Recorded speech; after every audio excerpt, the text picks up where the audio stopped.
सत्यनारायण भगवान की की जय। जय, लक्ष्मी नारायण की जय। गाइए गणपति जगवंदन, शंकर सुमन भवानी नंदन। सिद्धि सदन गज बदन विनायक, कृपा सिंधु सुंदर सबदायक। मोदक प्रिय मुदि मंगल दाता, विद्या वारधि बुद्धि विधाता। गाइए गणपति जगवंदन, शंकर सुवन भवानी नंदन। मांगत तुलसीदास कर जोरे, बसहु राम सिए मानस मोरे। मानस मोरे गाइए गणपति जगवंदन, शंकर सुवन भवानी नंदन। बोल गणपति गणेश की जय। भजमन नारायण नारायण नारायण, श्रीमन नारायण नारायण नारायण। लक्ष्मी नारायण नारायण नारायण, बद्री नारायण नारायण नारायण। भजमन नारायण नारायण नारायण। बोलो सत्यनारायण भगवान की जय। श्री सत्यनारायण भगवान की कथा प्रारंभ। प्रथम अध्याय। महामुनि ऋषि व्यास जी ने कहा, बहुत समय पहले नैमिषारण्य तीर्थ में शौनक आदि 88,000 ऋषियों ने पुराण वेता भी श्री सूर्य से पूछा, हे सूर्य जी, इस कलयुग में वेद विद्या रहित मानवों को ईश्वर भक्ति किस प्रकार मिलेगी तथा उनका उद्धार कैसे होगा। हे मुनि श्रेष्ठ, ऐसा कोई व्रत अथवा तब बताइए जिसके करने से थोड़े ही समय में पुण्य प्राप्त हो तथा मनवांछित फल भी मिले। ऐसी कथा सुनने की हमारी बहुत इच्छा है। इस प्रश्न पर शास्त्रों के ज्ञाता से सूर्य जी ने कहा, हे वैष्णव में पूज्य, आप सभी के प्राणियों के हित एवं कल्याण की बात पूछिए।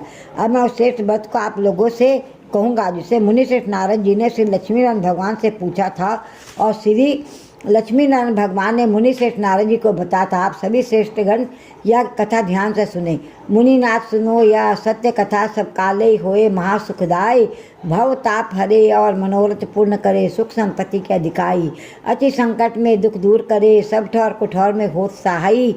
भगवान महात्म है, इसमें अपनी कली में फल और जलाई। बोलो साचे दरबार की जय। मुनि श्रेष्ठ नारद दूसरों के कल्याण हेतु सभी लोकों में घूमते एक समय मृत्यु लोक में आप पहुँचे। यहाँ बहुत से योनियों में जन्मे प्राय सभी मनुष्यों को अपने कर्मानुसार अनेक कष्टों से पीड़ित देखकर उन्होंने सोचा कि किस यत्न के करने से निश्चय ही प्राणियों के कष्टों का निवारण हो सकेगा। मन में ऐसा विचार कर श्री नारद विष्णु लोक गए। वहाँ श्वेत वर्ण 4 भुजाओं वाले देवों के इस नारायण, जिनके हाथों में शंख चक्र गदा और पद्म थे तथा वरमाला पहने हुए थे, तो देखकर उनके स्तुति करने लगे। नारद जी ने कहा, हे भगवान, आप अति शक्तिमान हैं, मन तथा वाणी भी आपको नहीं पा सकती। आपका आदि अंत मध्य अंत भी नहीं है। आप निर्गुण स्वरूप सृष्टि के कारण भक्तों के कष्टों को नष्ट करने वाले हो। आपको मेरा सत सत नमन है। नारद जी की इस प्रकार की प्रार्थना सुनकर विष्णु भगवान बोले, हे योगीराज, आपके मन में क्या है? आप किस कार्य से यहाँ आना हुआ है? निसंकोच कहें। तब मुनि श्रेष्ठ नारद मुनि ने कहा, मृत्यु लोक में सब मनुष्य जो अनेक योनि में पैदा हुए हैं, अपने अपने कर्मों के द्वारा अनेक प्रकार के कष्टों के कारण दुखी हैं। हे स्वामी, यदि आप मुझ पर दया रखते हैं तो बताइए कि उन मनुष्यों के सब कष्ट थोड़े से ही प्रयत्न से किस प्रकार से दूर हो सकते हैं। श्री विष्णु भगवान ने कहा, हे नारद मुनि, मनुष्यों की भलाई के हेतु तुमने यह बहुत उत्तम प्रश्न किया है। जिस व्रत के करने से मनुष्य मोह से छूट जाता है, विवाह व्रत मैं तुमसे कहता हूँ, सुनो। अति पुण्य दान करने वाला स्वर्ग तथा मृत्यु लोक दोनों में दुर्लभ एक अति उत्तम व्रत है, जो आज मैं तुमसे कहता हूँ। श्री सत्यनारायण भगवान का यह व्रत विधि विधान पूर्वक संपन्न करने पर मनुष्य धरती पर सभी प्रकार के सुख भोग कर मरणोपरांत मोक्ष को प्राप्त करता है। भगवान के ऐसे वचन सुनकर नारद मुनि बोले, हे भगवान, उस व्रत का विधान क्या है, फल क्या है? इससे पहले किसने यह व्रत किया और किस दिन यह व्रत करना चाहिए, कृपा करके मुझे विस्तार से समझाइए। श्री विष्णु भगवान ने कहा, हे नारद, दुख शोक एवं सभी प्रकार की व्याधियों को दूर करने वाला यह व्रत सब स्थानों पर विजय दिलाने वाला है। सरदार भक्ति के साथ किसी भी दिन मनुष्य संध्या के समय सत्यनारायण भगवान की ब्राह्मणों और बंधुओं के साथ पूजा करे। भक्ति भाव से केले का फल, नैवेद्य, घी, शहद, शक्कर अथवा गुड़, दूध और गेहूँ का आटा सवाया लेके गेहूँ के अभाव में साथी का चूर्ण भी ले सकते हैं। इन सभी को भक्ति भाव से भगवान से सत्यनारायण को अर्पण करे। बंधु बांधवों से ब्राह्मणों को भोजन कराए। इसके पश्चात ही मनसंग भोजन करे। रात्रि में श्री सत्यनारायण भगवान के गीत आदि का आयोजन करके श्री सत्यनारायण भगवान का स्मरण करता हुआ समय व्यतीत करे। इस तरह जो मनुष्य व्रत करेगा उसकी मनोकामना अवश्य पूर्ण होगी। विशेष रूप से कलयुग में मृत्यु लोक में ये एक ऐसा उपाय है जिससे अल्प समय में और कम धन में महान पुण्य की प्राप्ति हो सके। इसी सत्यनारायण व्रत कथा प्रथम अध्याय संपूर्ण। ओ भजमन नारायण नारायण नारायण, श्रीमन नारायण नारायण नारायण, सत्य नारायण नारायण नारायण, लक्ष्मी नारायण नारायण नारायण, बद्री नारायण नारायण नारायण। द्वितीय अध्याय। महान संत सूत जी ने कहा, हे ऋषियों, जिन्होंने प्राचीन काल में इस व्रत को किया, उनका इतिहास मैं आप सबसे कहता हूँ, आप सब ध्यान से सुने। अति सुंदर काशीपुरी नगरी में एक अति निर्धन ब्राह्मण वास करता था। वह भूख और प्यास से बेचैन होकर हर समय दुखी रहता था। ब्राह्मणों से प्रेम करने वाले श्री विष्णु भगवान ने उनको दुखी देखकर एक दिन बूढ़े ब्राह्मण का वेश धारण कर निर्धन ब्राह्मण के पास जाकर बड़े आदर से पूछा, हे ब्राह्मण, तुम हर समय ही दुखी होकर पृथ्वी पर क्यों घूमते हो? हे श्रेष्ठ ब्राह्मण, अपनी व्यथा मुझसे कहो, मैं सुनना चाहता हूँ। कष्टों से घिरे उस ब्राह्मण ने कहा, मैं निर्धन ब्राह्मण हूँ, भिक्षा के लिए पृथ्वी पर मारा फिरता हूँ। हे भगवान, यदि आप इसे मुक्ति पाने का कोई उपाय जानते हो तो कृपा करके मुझसे बताएं। वृद्ध ब्राह्मण का रूप धारण किए श्री विष्णु भगवान तब बोले, हे ब्राह्मण, श्री सत्यनारायण भगवान मनवंशित फल देने वाले हैं। इसे तुम उनका विधि पूर्वक पूजन करो, जिसके करने से मनुष्य सब पाप दुखों से मुक्त हो जाता है। दरिद्र ब्राह्मण को व्रत का संपूर्ण विधान बतलाकर बूढ़े ब्राह्मण का रूप धरे श्री सत्यनारायण भगवान तर ध्यान हो गए। वृद्ध ब्राह्मण ने जिस व्रत को बतलाया, मैं उसका अवश्य विधि विधान सहित करूँगा। ऐसा निश्चय कर दरिद्र ब्राह्मण घर चला गया, परंतु उस रात उसको ब्राह्मण को नींद नहीं आई।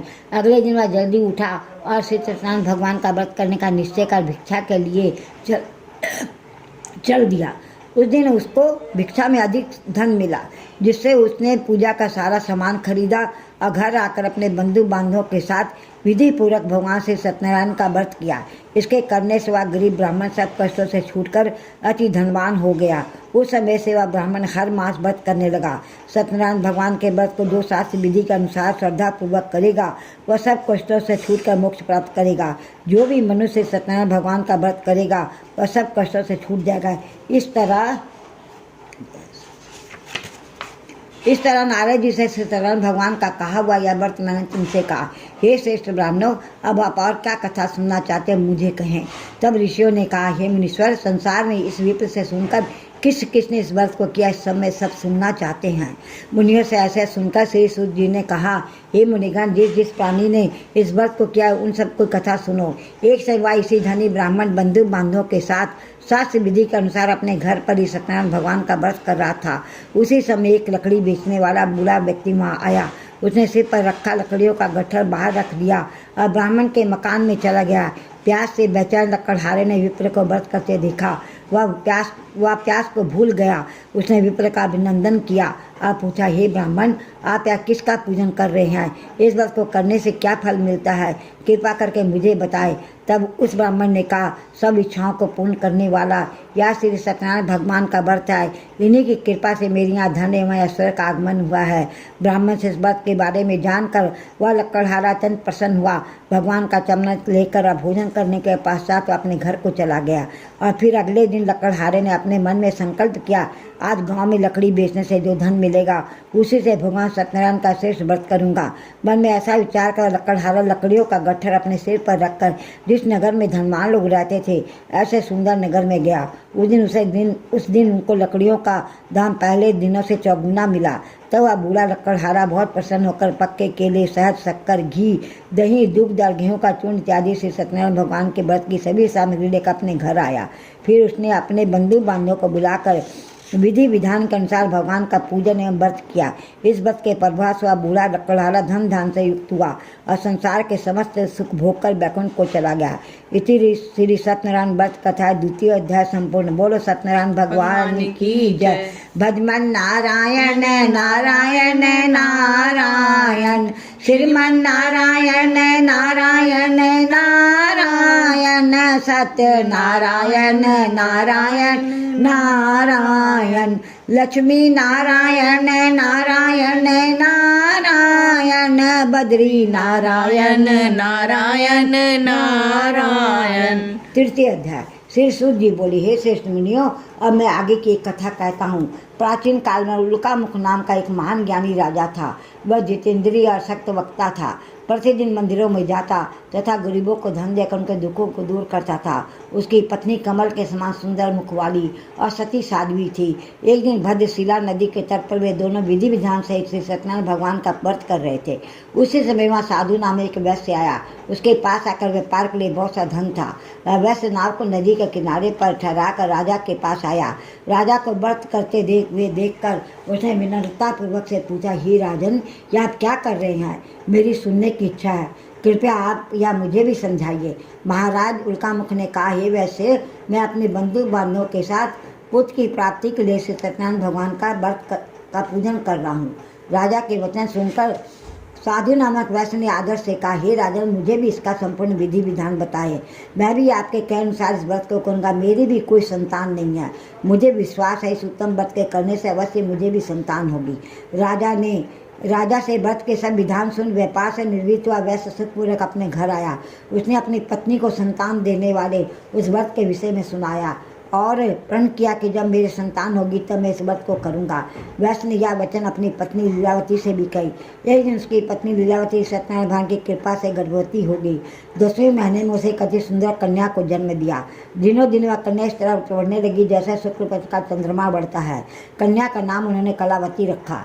एक दिन लीलावती ने मीठे शब्दों में अपने पति को याद दिलाया कि आपने जो भगवान का व्रत करने का संकल्प किया था, अब आप उसे पूरा कीजिए। वैश्य ने कहा, हे प्रिय, मैं कलावती के विवाह पर इस व्रत को करूँगा। इस प्रकार अपनी पत्नी को शासन दे वह व्यापार करने के लिए विदेश चला गया।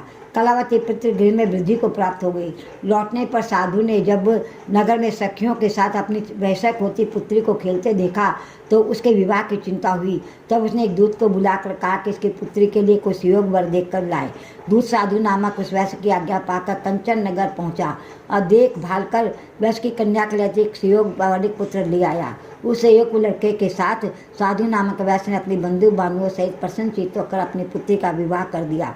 दुर्भाग्य से वह विवाह के समय भी सत्यनारायण भगवान का व्रत करना भूल गया। इस पर श्री भगवान अत्यंत क्रोधित हो गए। उन्होंने वैश्य को श्राप दिया कि तुम्हें दारुण दुख प्राप्त होगा। और फिर अपने कार्य में कुशल हुआ वैश्य अपने दामाद सहित नामों का बेड़ा लेकर व्यापार करने के लिए सागर के समीप इसी रत्नासारपुर नगर में गया। रत्नासारपुर पर चंद्रकेतु नामक राजा राज करता था। दोनों ससुर जमाई चंद्रकेतु राजा के उस नगर में व्यापार करने लगे। एक दिन भगवान सत्यनारायण की माया से प्रेरित एक चोर राजू चंद्रकेतु का धन चुराकर भाग रहा था। राजा के दूतों को अपने पीछे तेजी से आता देखकर चोर ने घबराकर राजा के धन को उस वैश्य की नाव में चुपचाप रख दिया जहाँ वे ससुर जमाई ठहरे हुए थे और भाग गया। जब राजदूतों ने उस वैश्य के पास राजा के धन को देखा तो उन्होंने ससुर जमात को ही चोर समझा। उन ससुर जमात दोनों को बांध कर ले गए। राजा के सभी जाकर बोले, आपका धन चुराने वाले ये 2 चोर हम पकड़ कर लाए हैं, देखकर आज्ञा दे। तब राजा ने बिना उस वैश्य की बात सुने उन्हें कारागार में डालने की आज्ञा दे दी। इस प्रकार राजा की आज्ञा से उनको कारावास में डाल दिया गया तथा उनका सारा धन भी छीन लिया गया। सत्यनारायण भगवान के श्राप के कारण उस वैश्य की पत्नी लीलावती और पुत्री कलावती भी घर पर बहुत दुखी हुई। उनका सारा धन चोर चुरा कर ले गए। मानसिक व शारीरिक पीड़ा तथा भूख प्यास से दुखी हो भोजन की आस में कलावती एक ब्राह्मण के घर गई। उसने ब्राह्मणों को भी सत्यनारायण भगवान का व्रत विधि करते देखा। उसने कथा सुनी, श्रद्धा पूर्वक प्रसाद ग्रहण कर रात को घर आई। माता ने कलावती से पूछा, हे पुत्री, तू अब तक कहाँ रही? मैं तेरे लिए बहुत चिंतित थी। माता के शब्द सुन कलावती बोली, हे माता, मैंने एक ब्राह्मण के घर से सत्यनारायण भगवान का व्रत होते देखा है और मेरी भी उस उत्तम व्रत को करने की इच्छा है। माता ने कन्या के वचन सुनकर सत्यनारायण भगवान के पूजन की तैयारी की। उसने बंधुओं सहित से सत्यनारायण भगवान का पूजन और व्रत किया और वर मांगा कि मेरे पति और दामाद शीघ्र घर लौटा। साथ ही विनती की, हे प्रभु, अगर हमसे कोई भूल हुई तो हम सबका अपराध क्षमा करो। श्री सत्यनारायण भगवान इस व्रत से प्रसन्न हो गए। उन्हें राजा चंद्रकेतु को स्वप्न में दर्शन देकर कहा, हे राजन, जिन 2 वैश्यों को तुमने बंदी बना रखा है वे निर्दोष है, उन्हें प्रातः छोड़ दो। उनका सब धन जो तुमने अधिगृहित किया है लौटा दो, अन्यथा मैं तुम्हारा राज्य, धन, पुत्र आदि सब नष्ट कर दूंगा। राजा से ऐसे वचन सुन कहकर भगवान पर ध्यान हो गए।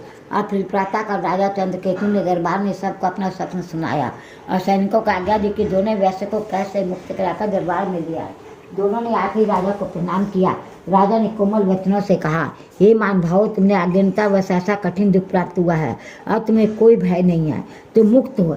ऐसा कहकर राजा ने उनको नए नए वस्त्र आभूषण पहनाए तथा उनका जितना धन लिया था उसे दुगना लौटाकर राजा से विदा किया।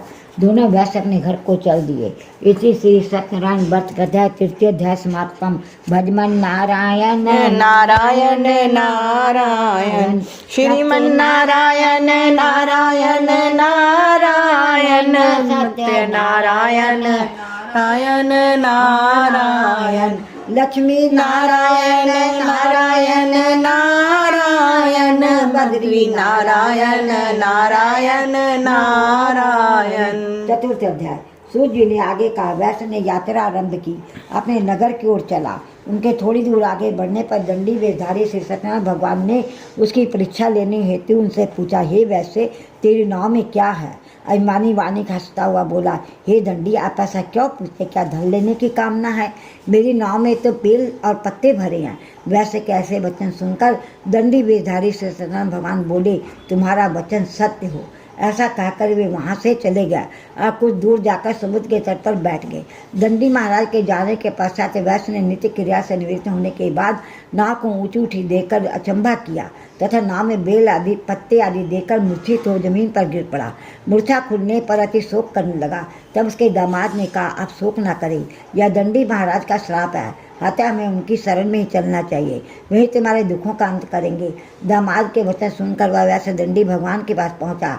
अत्यंत भक्तिभाव से पश्चाताप करता हुआ बोला, मैंने जो आपसे असत्य वचन कहे थे उसके लिए मुझे क्षमा करे। ऐसा कहकर वह शोकातुर हो रोने लगा। तब दंडी भगवान ने कहा, हे वाणिक पुत्र, मेरी आज्ञा से बार बार तुझे कष्ट प्राप्त हुआ है, तू मेरी पूजा से विमुख हुआ है। तब उस वैश्य ने कहा, हे भगवान, आपकी माया को ब्रह्मा आदि देवता भी नहीं जान सकते, तब मैं मूर्ख भला कैसे जान सकता हूँ? आप प्रसन्न होइए, मैं अपनी क्षमता अनुसार आपकी पूजा करूँगा। मेरी रक्षा कीजिए और मेरी नौका को पहले के समय समान धन से परिपूर्ण कर दीजिए। उसके भक्ति से परिपूर्ण वचन सुनकर सत्यनारायण भगवान प्रसन्न हो गए। उनकी इच्छा अनुसार वर देकर उनका ध्यान हो गए। तब ससुर व दामाद दोनों ने नाव पर आकर देखा, नाव धन से परिपूर्ण है। फिर विधि विधान से भगवान सत्यनारायण का पूजन कर साथियों सहित अपने नगर को चला। जब अपने नगर के निकट पहुंचा तब उसने एक दूत को अपने घर भेजा। दूत ने साधु नामक वैश्य के घर जाकर उसकी पत्नी का नमस्कार किया और कहा कि आपके पति अपने जमाता सहित इस नगर के समीप आ गई हैं।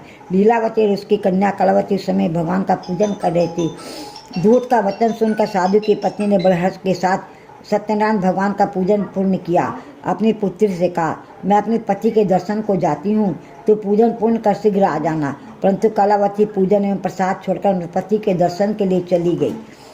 पूजन एवं प्रसाद की अवज्ञा के कारण भगवान सत्यनारायण ने रुष्ट उसके पति को नाव से पानी में डुबो दिया। कलावती अपने पति को ना पाकर रोती हुई जमीन पर गिर पड़ी। नौका को डुबोआ तथा कन्या को रोती हुई देख साधु नामक वैश्य विचलित हो बोला, हे प्रभु, मुझसे या मेरे परिवार से अज्ञानता वश जो अपराध हुआ है उसे क्षमा करें। उसके ऐसे वचन सुनकर सत्यदेव भगवान प्रसन्न हो गए। आकाशवाणी, हे वैश्य, तेरी पुत्री मेरा प्रसाद छोड़कर आई है, इसलिए इसका पति अदृश्य हुआ है। यदि वह घर जाकर प्रसाद ग्रहण कर लौटे इसे इसका पति अवश्य मिलेगा। आकाशवाणी सुनकर कलावती ने घर पहुंचकर प्रसाद ग्रहण किया और फिर आकर अपने पति को पूर्ण रूप में पाकर वह अति प्रसन्न हुई तथा उसने अपने पति के दर्शन किए। तत्पश्चात साधु वैश्य ने वही बंधु बांधव से सत्यदेव का विधि पूर्वक पूजन किया। वह इस लोक के सभी प्रकार के सुख भोगकर अंत में मोक्ष को प्राप्त हुआ। इसी सत्यनारायण व्रत का अध्याय चतुर्थ अध्याय समाप्तम। बोल सत्य सत्यनारायण भगवान की जय। श्री भजमन नारायण नारायण नारायण श्रीमन नारायण नारायण नारायण सत्य नारायण नारायण नारायण लक्ष्मी नारायण नारायण नारायण बद्री नारायण नारायण नारायण। पंचम अध्याय। श्री सूत जी बोले, हे ऋषिगण, मैं एक और कथा कहता हूँ, आप सभी ध्यान से सुनो। सदा प्रजा के लिए चिंतित तुंगध्वज नाम का एक राजा था। उसने भगवान सत्यनारायण का प्रसाद त्याग कर बहुत कष्ट पाया। एक समय राजा वन में वन्य पशुओं को मारकर बड़ के वृक्ष के नीचे आया। वहाँ उसने ग्वालों को भक्ति भाव से बंधु बांधवों से सत्यनारायण भगवान का पूजन करते देखा, परंतु राजा देखकर बेईमान के कारण ना तो वहाँ गया ना ही सत्य भगवान का नमस्कार ही किया। जब ग्वालों ने भगवान का प्रसाद उसके सामने रखा तो वह प्रसाद छोड़कर अपने नगर को चला गया। नगर में पहुंचकर उसने देखा कि उसका सारा राज्य नष्ट हो गया है। वह समझ गया कि यह सब भगवान सत्यदेव ने रुष्ट होकर किया है। तब वन में वापस आया और ग्वालों के समीप जाकर विधि पूर्वक पूजन कर प्रसाद ग्रहण किया तो सत्यनारायण भगवान की कृपा से सब कुछ पहले जैसा हो गया और लंबे समय तक सुख भोकर मरणोपरांत मोक्ष को प्राप्त हुआ। जो मानव श्रेष्ठ दुर्लभ व्रत को करेगा, श्री सत्यनारायण भगवान की कृपा से उसे धन दान की कोई कमी नहीं होगी। निर्धन धनी या बंदी बंधनों से मुक्त होकर निर्भय हो जाता है। संतानहीन को संतान प्राप्त होती है तथा सब इच्छाएं पूर्ण कर अंत में वैकुंठ धाम को जाता है। अब उनके बारे में भी जानिए जिन्होंने पहले इस व्रत को किया। अब उनके दूसरे जन्म की कथा भी सुनिए। सतानंद नामक वृद्ध ब्राह्मण ने सुदामा के रूप में जन्म लेकर श्री कृष्ण की भक्ति एवं सेवा कर कर वैकुंठ प्राप्त किया। उल्कामुख नामक महाराजा दशरथ बने और रंगनाथ जी का पूजन कर मोक्ष को प्राप्त हुए। साधु नामक व्यास ने धर्मात्मा सत्यव्रती के राजा मोरध्वज बनकर अपने पुत्र को आरे से चीर कर वैकुंठ धाम प्राप्त किया। महाराजा तुंगध्वज सभ्य मनु बने, अपने बहुत से लोगों को भगवान की भक्ति में लीन कराकर वैकुंठ धाम प्राप्त किया।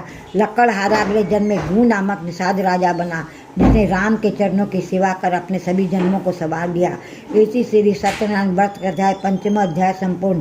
भजमन नारायण नारायण नारायण श्रीमन नारायण नारायण नारायण सत्य नारायण नारायण नारायण लक्ष्मी नारायण नारायण नारायण बद्री नारायण नारायण नारायण। बोलो सत्यनारायण भगवान की जय।